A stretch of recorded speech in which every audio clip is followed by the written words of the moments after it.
Équipe de France, Dembélé nouvelle idole des Bleus, Griezmann toujours dans les cœurs. L'entreprise de sondage française Odoxa a dévoilé son dernier rapport sur l'équipe de France, à un mois du mondial. Avant de continuer, n'oublie pas de t'abonner et LKE la vidéo, cliquez s'abonner, l'heure approche. L'équipe de France va disputer le 11 juin prochain une nouvelle Coupe du Monde, avec des ambitions désormais sans limite. Effectif de rêve, préparation idéale, tous les voyants sont au vert pour les Bleus, alors que les supporters tricolores n'attendent plus que le top départ de la compétition. À un mois de l'échéance, l'entreprise de sondage française Odoxa a dévoilé son dernier rapport sur les coéquipiers de Kylian Mbappé. De quoi jauger où en est l'EDF dans le cœur des Français. À commencer par le joueur préféré des suiveurs. À l'unanimité, Ousmane Dembélé, le ballon d'or en titre, est le chouchou des Français, devant Mbappé et N'Golo Kanté. Mbappé de moins en moins populaire. Les amateurs de football sont par ailleurs très confiants en vue du mondial. En effet, 65% des Français pensent que la France peut gagner la compétition cet été, soit 30 points de plus qu'en 2022. Un optimisme en hausse, au regard d'un effectif qui plaît toujours autant aux supporters des Bleus. Mais un élément leur manque cruellement, Antoine Griezmann. 70% d'entre eux aimeraient voir le champion du monde 2018 revenir en sélection. Qu'en est-il alors du capitaine? Mbappé ne jouit plus d'une cote de popularité si forte que ça, en témoignent les 52% qui pensent que l'attaquant du Real Madrid n'est pas un bon capitaine pour l'équipe de France. Il est de plus loin derrière Dembélé chez les préférés des Français. Pour résumer, l'heure approche. L'équipe de France va disputer le 11 juin prochain une nouvelle Coupe du Monde, avec des ambitions désormais sans limite. Effectif de rêve, préparation idéale, tous les voyants sont au vert pour les Bleus, alors que les supporters tricolores n'attendent plus que le top départ de la compétition. La décision risquée prise par le PSG. Qualifié pour sa deuxième finale de Ligue des Champions de suite, le PSG a décidé de stopper temporairement toute négociation contractuelle et le terrain d'abord. Qualifié pour sa deuxième finale de Ligue des Champions consécutive, le PSG a fixé ses priorités, à savoir remplir ses objectifs sportifs avant de se concentrer sur la question des situations contractuelles de ses joueurs. Ces derniers mois, la direction parisienne avait entamé des négociations avec plusieurs joueurs sous l'influence du trio Nasser Al-Khelaifi, Luis Campos, Luis Enrique. On pense notamment au cas du Ballon d'Or Ousmane Dembélé, dont le contrat expire en 2028, ou encore à ceux de Bradley Barcola et Kangin Lee, eux aussi liés au club pour 2 ans encore. Il y a également le cas Seny Mayoulou, plus urgent puisque le Titi parisien arrive à 1 an de la fin de son contrat, et qu'il demeure courtisé un peu partout en Europe, une situation qui peut ouvrir la porte aux autres clubs. Mais comme le révèle l'équipe ce samedi, le club de la capitale a fait le choix de tout stopper pour le moment. Cela faisait 9 mois qu'on discutait, qu'il y avait eu des propositions. On a discuté de nombreuses fois et certains dossiers ont même déjà abouti, Beraldo, Neves, Pacho, Fabien Ruiz. Les autres demandent un temps de réflexion. Quand on entre dans la période des vrais matchs, on ne discute plus. Cela ne sert à rien, à part créer des frictions, indique une source du PSG. Plus aucun rendez-vous n'est désormais programmé avant la finale de Ligue des Champions. Un choix qui s'entend, mais qui peut aussi avoir ses limites. Cette période peut laisser la possibilité à d'autres clubs d'entamer des démarches, surtout pour des joueurs si demandés. On pense notamment à Barcola, suivi en Angleterre et qui doit aujourd'hui se contenter d'un rôle de 12e homme à Paris. Mais pour les agents des joueurs concernés, cette situation peut aussi présenter ses avantages puisqu'en cas de sacre, ils se retrouveraient en position de force au moment de renégocier les contrats de leurs poulains. Ce sont des images qui font chaud au cœur quand on est un supporter. Ce samedi après-midi, à l'occasion des 10 ans du Cup au Parc des Princes, Ousmane Dembélé et Achraf Hakimi étaient avec le groupe pour célébrer l'événement. Et forcément, après une telle saison en championnat, ainsi qu'en Ligue des Champions, il fallait récompenser les efforts des stars parisiennes en chantant. Et Ousmane Ballon d'Or a notamment été entendu dans les tribunes. Comme l'an passé, les coéquipiers du natif de Vernon auront l'honneur de disputer une finale de C1, mais cette fois, face à Arsenal. Cette qualification sur la dernière marche fait évidemment la joie des fans dans la capitale et le rendez-vous le plus important de la saison est fixé pour le Cup, le 30 mai à Budapest.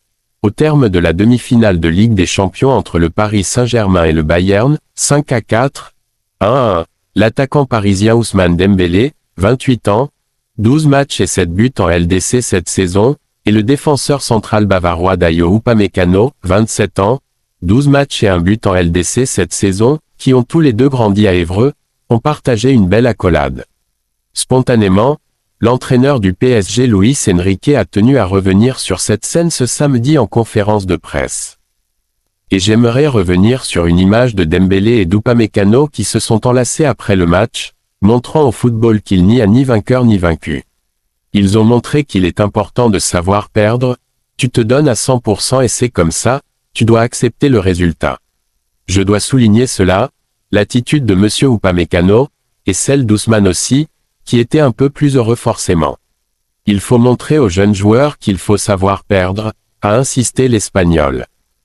Alors que le collectif Ultra Paris, le principal groupe de supporters du PSG, fêtait ses 10 ans d'existence ce samedi soir, ses membres ont vu débarquer Achraf Hakimi et le Ballon d'Or Ousmane Dembélé au Parc des Princes pour se joindre à la fête, casquette vissée sur la tête, écharpe du PSG autour du cou.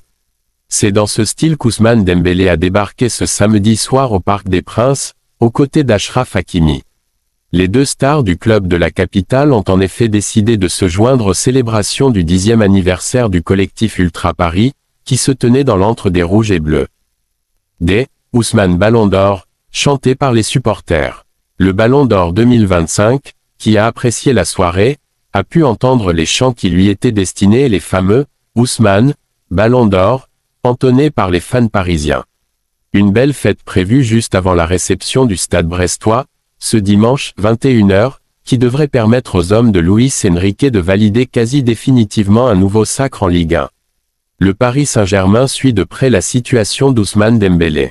Tant que son contrat n'est pas prolongé, l'avenir du Ballon d'Or 2025 reste incertain, et Paris prépare déjà ses plans B.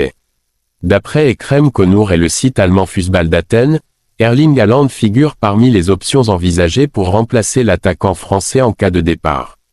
Sous contrat jusqu'en 2034 avec Manchester City, le Norvégien vaut environ 200 millions d'euros et Manchester City ne le laissera pas partir facilement. Si le PSG venait à perdre son Ballon d'Or, le club souhaiterait sans aucun doute le remplacer rapidement par la prochaine superstar de classe mondiale. Haaland est, bien sûr, l'un de ces joueurs.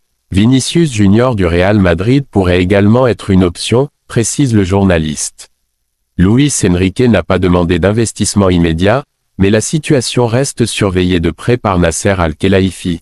Si Dembélé prolonge, la piste Haaland se refermera instantanément. Le PSG doit donc agir vite, car la fenêtre pour signer une superstar de ce calibre est étroite, et le moindre retard pourrait coûter cher sur le plan sportif et médiatique.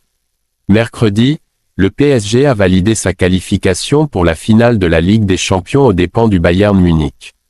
La confrontation a réuni deux joueurs qui se connaissent très bien depuis l'enfance mais qui ne jouent pas dans la même équipe, Ousmane Dembélé et Dayot Upamecano. Les deux joueurs ont d'ailleurs partagé un moment après le match qui a ému Luis Enrique. Adversaires sur le terrain, Ousmane Dembélé et Dayot Upamecano ont tout donné sur le terrain pour leur équipe. À la fin, ils ont partagé un moment sur la pelouse, eux qui viennent tous les deux d'Évreux. Interrogé à propos de cette vidéo en conférence de presse, Luis Enrique a eu un petit mot pour les féliciter. C'est important. Entraîneur de renom, Luis Enrique a connu beaucoup de succès avec le PSG depuis son arrivée. Mais il pense aussi à l'exemple donné à la jeunesse en cas de défaite. En référence à l'échange entre Ousmane Dembélé et Dayot Upamecano, il a ainsi voulu rendre un petit hommage. J'ai vu une photo de Dayot Upamecano et Ousmane Dembélé ensemble, enlacés, après la rencontre. C'est important pour montrer, dans le football, qu'il n'y a pas de perdant. C'est normal de perdre dans la vie et c'est important de savoir perdre. Tu te donnes à 100% et tu dois accepter le résultat après. Bravo à Mr Upamecano et j'aimerais faire l'inverse. Il faut montrer aux jeunes que tu dois savoir perdre, c'est important, déclare-t-il. Le PSG favori face à Arsenal. En se qualifiant une deuxième fois d'affilée pour la finale de la Ligue des Champions, le PSG s'avancera en tant que favori face à Arsenal. Les hommes de Luis Enrique ont déjà relevé un immense défi et ils devront confirmer le 30 mai prochain à Budapest. Espérons pour eux que les joueurs ne montrent pas qu'ils savent aussi perdre lorsque c'est le cas. PSG, la sortie de Luis Enrique après la vague de blessures annoncée. Présent en conférence de presse 3 jours après la qualification du PSG pour la finale de la Ligue des Champions aux dépens du Bayern, Luis Enrique est revenu sur l'état de forme de ses troupes.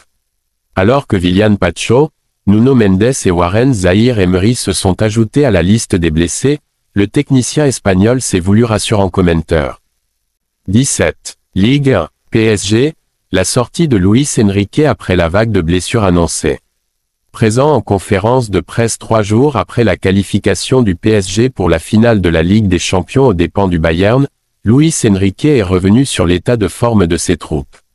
Alors que Willian Pacho, Nuno Mendes et Warren Zaïre-Emery se sont ajoutés à la liste des blessés, le technicien espagnol s'est voulu rassurant. Par Josué Cassé 9, 5, 14, 16. 2 minutes. Luis Enrique @MaxPPP. Logo Paris Saint-Germain. PSG. 21h. Logo Brest. Brest. Betclic. 1. 1.16. N. 7.75. 2. 14.0. Bonus 100 €. Le Paris Saint-Germain est bien parti pour réaliser une nouvelle saison exceptionnelle. Leader de Ligue 1 avec 3 points d'avance avant d'accueillir Brest, ce dimanche soir, le club de la capitale est en position idéale pour décrocher un nouveau titre de champion de France. Mais ce n'est pas tout. Le 30 mai prochain, les Ouailles de Luis Enrique tenteront de décrocher une deuxième Ligue des Champions dans leur histoire. Il faudra pour cela se défaire d'Arsenal. Pour ce rendez-vous d'or, et déjà attendu, le PSG espère toutefois disposer de toutes ses armes et on ne peut pas dire que ce soit actuellement le cas. Ce samedi matin, les champions d'Europe en titre ont, en effet, annoncé que plusieurs joueurs souffraient physiquement. Alors que Matvei Safonov est touché par des douleurs persistantes au mollet, Willian Pacho, Nuno Mendes et Warren Zaïre-Emery se sont ajoutés à la liste des blessés. Pour rappel, Ndé Jantou, Chevalier et Hakimi sont eux indisponibles depuis plusieurs jours. Présent en conférence de presse, Luis Enrique a logiquement fait le point sur l'état de forme de ses troupes. Luis Enrique rassure mais on cherche toujours à faire la meilleure chose pour le joueur. Chaque cas est différent. Je cherche à gagner mais aussi à protéger la santé des joueurs. Il y a des différences entre eux. Il y a des blessés, a d'abord reconnu le coach parisien avant de se montrer rassurant. Il n'y a pas de problème grave, pour les blessés, NDLR. Cela montre le niveau d'intensité qu'on a dû surmonter. Plus que de réels pépins physiques, ces nouvelles blessures seraient donc directement liées à la double confrontation face au Bayern, qui a logiquement demandé aux Parisiens un niveau d'intensité extrême. Serein, Luis Enrique, qui a révélé que des Titis seront titularisés face aux Brestois, a malgré tout terminé son intervention en admettant que la gestion de son effectif dans ce sprint final serait déterminante pour espérer s'offrir le scalp des Gunners d'ici quelques jours. Pour arriver à la finale, il faut avoir des minutes de compétition. Mais elle présente des risques. Il faut voir quelles minutes il faut pour chaque joueur. Le calendrier nous le permet. Tout l'enjeu est là. Particulièrement performant cette saison, le milieu polyvalent du Paris Saint-Germain Warren Zaïre-Emery, 20 ans, 52 matchs et 3 buts toutes compétitions cette saison, a été excellent, au poste de latéral droit, contre le Bayern Munich, 1-1, 5-4 à l'aller, mercredi en Ligue des Champions. Face aux médias ce samedi, l'entraîneur parisien Luis Enrique a encensé l'international français. Il peut jouer partout, c'est incroyable. C'est un vrai exemple. Il joue partout, tout le temps, même blessé.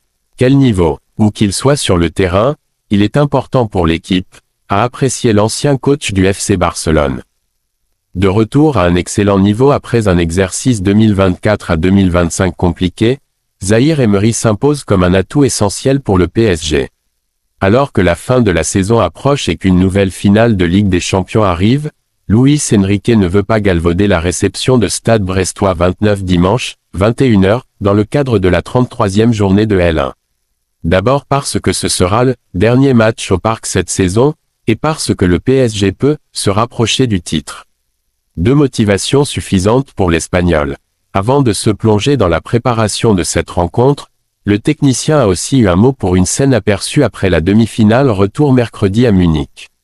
J'ai vu une photo de Dayo Upamecano et Ousmane Dembélé ensemble, enlacés, après la rencontre.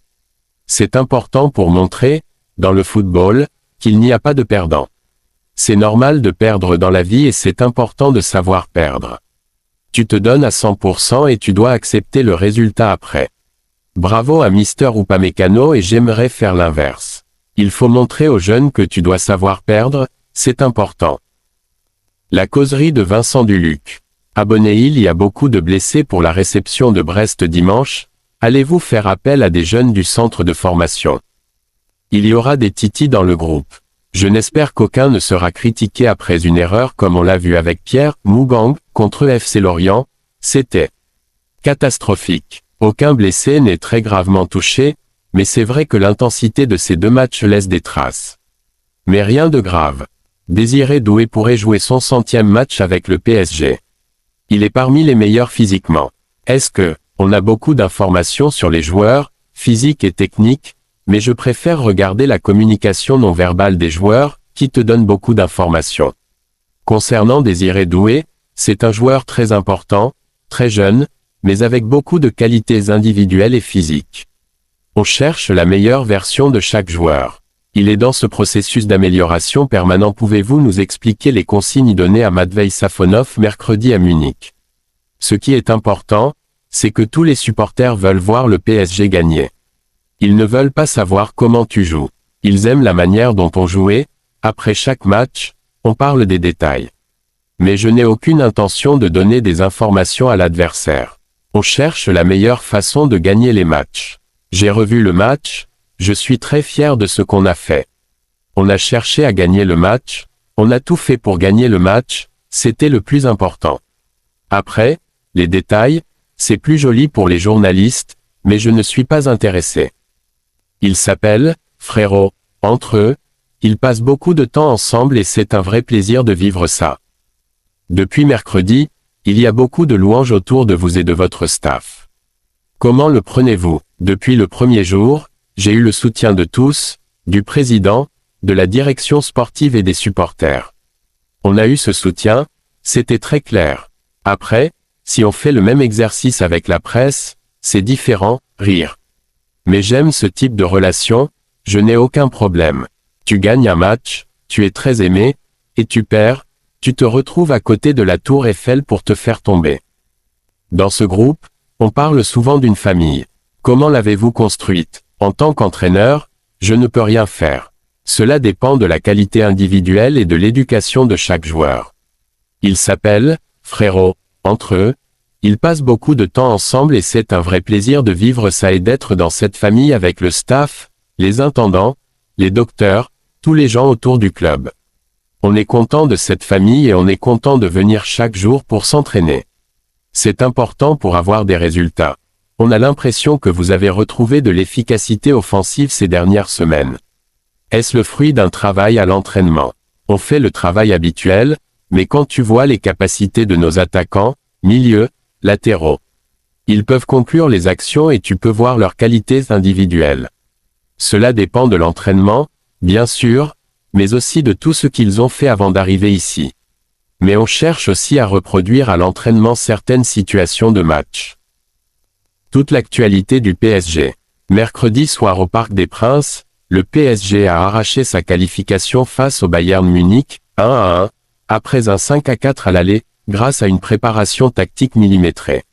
Au cœur du dispositif parisien, une consigne surprenante adressée au gardien Matvei Safonov. Le portier russe de 27 ans avait pour mission de diriger ses dégagements vers la touche côté droit, neutralisant ainsi dans l'œuf les appels de Michael Olli. Une stratégie qui a visiblement fonctionné, l'ailier allemand ayant été réduit à l'impuissance lors de ce match retour. Interrogé sur cette instruction inhabituelle en conférence de presse, Luis Enrique a joué l'esquive avec un sourire en coin. L'entraîneur espagnol a refusé de confirmer ou d'infirmer, invoquant la confidentialité des consignes tactiques, hors de question, selon lui, de livrer des informations exploitables aux futurs adversaires. Une discrétion assumée qui en dit long sur le niveau d'exigence du technicien catalan. Derrière le jeu offensif et spectaculaire prôné par le PSG se cachent des ajustements précis, pensés au millimètre, loin des projecteurs, mais souvent décisifs. À quelques semaines de la finale de la Ligue des Champions face à Arsenal à Budapest, Luis Enrique a un plan bien précis pour préparer ce choc face aux Gunners. À 3 semaines de la finale de la Ligue des Champions face à Arsenal, Luis Enrique a déjà une idée de la façon dont il souhaite préparer son équipe. Selon l'équipe, le technicien espagnol a décidé qu'il n'y aurait ni stage d'entraînement ni match amical prévu dans les 2 semaines précédant le grand rendez-vous du 30 mai. Une préparation sobre. Après le dernier match de Ligue 1 le 17 mai, Luis Enrique devrait accorder au moins 3 jours de repos complet à ses joueurs. Ce dimanche soir, le PSG, qualifié pour la finale de la Ligue des Champions, reçoit Brest au Parc des Princes, 21h. Pour cette rencontre de championnat, Luis Enrique a fait appel à plusieurs jeunes, dont David Boly, 17 ans, qui retrouve le groupe professionnel après sa première cauchemardesque en Coupe de France il y a quelques mois, le PSG en gestion. Alors que le choc de Ligue des Champions face au Bayern Munich mercredi soir, 1-1, semble avoir laissé des traces physiques sur certains joueurs, Luis Enrique a décidé de faire appel à plusieurs jeunes joueurs pour la réception de Brest au Parc des Princes ce dimanche soir. Suite au forfait de Warren Zaïre-Emery, Do, Willian Pacho et Nuno Mendes, Cuis, ce sont les jeunes Bilal Laurandon, 2006, Dimitri Lucea, 2007, et David Boly, 2009, qui ont été convoqués pour ce match en Ligue 1. David Boly avait vécu une première cauchemardesque au PSG. Pour David Boly, il s'agit là d'un retour important. Pour rappel, l'arrière droit de 17 ans, courtisé par le FC Barcelone, avait effectué ses grands débuts au PSG en décembre dernier, à l'occasion d'un match de Coupe de France face à Fontenay, 0-4. Titulaire, Boly avait vécu un véritable cauchemar en subissant de nombreux coups de la part des joueurs adverses. Touché au tibia puis au tendon d'Achille, le Titi parisien avait été sorti à la demi-heure de jeu. L'occasion pour lui de retrouver de la confiance et pourquoi pas un peu de temps de jeu avec les pros. Luis Enrique le valide. Luis Enrique avait d'ailleurs évoqué le potentiel du jeune David Boly lors de sa première convocation avec le groupe pro en octobre dernier. Nous connaissons tous nos joueurs. C'est pareil pour David Boly. C'est normal et une habitude de pouvoir convoquer plusieurs joueurs. C'est joli de les voir dans la dynamique de leur première équipe. On peut le voir lui mais aussi d'autres jeunes joueurs du campus.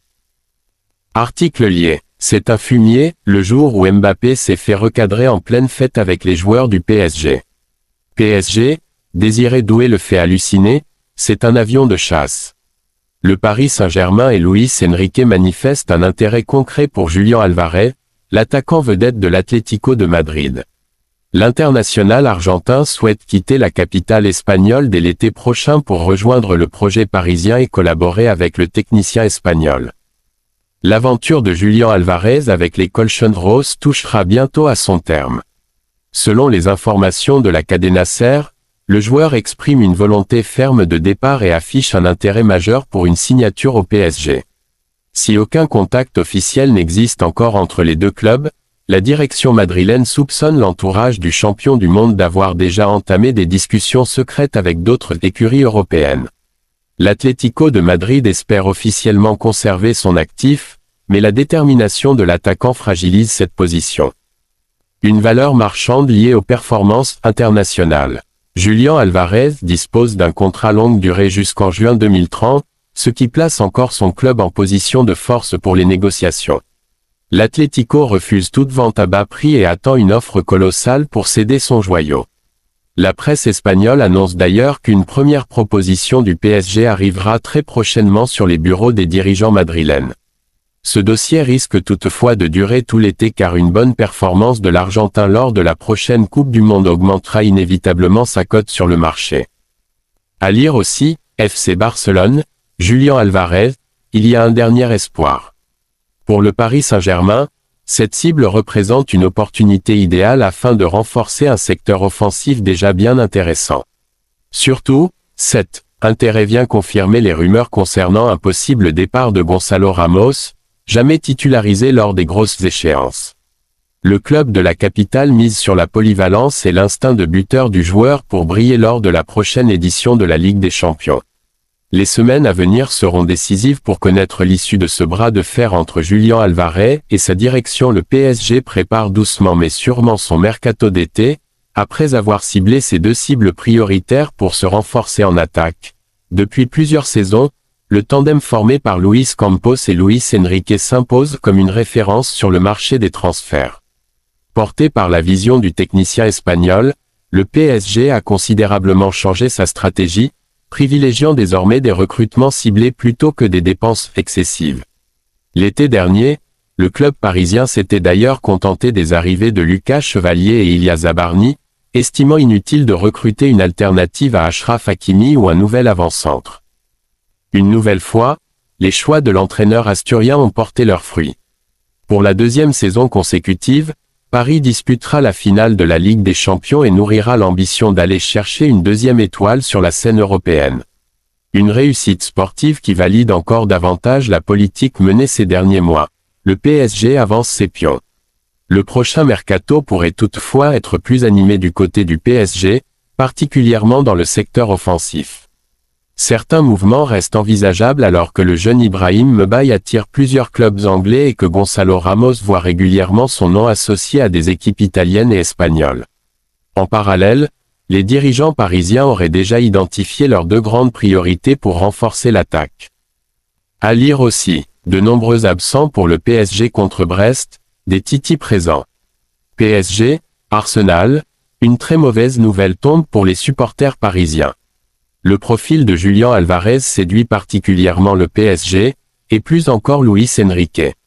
L'attaquant de l'Atlético de Madrid semblerait envisager un départ à l'issue de la saison et, selon la presse espagnole et la SER, l'idée de rejoindre Paris ne le laisserait pas insensible.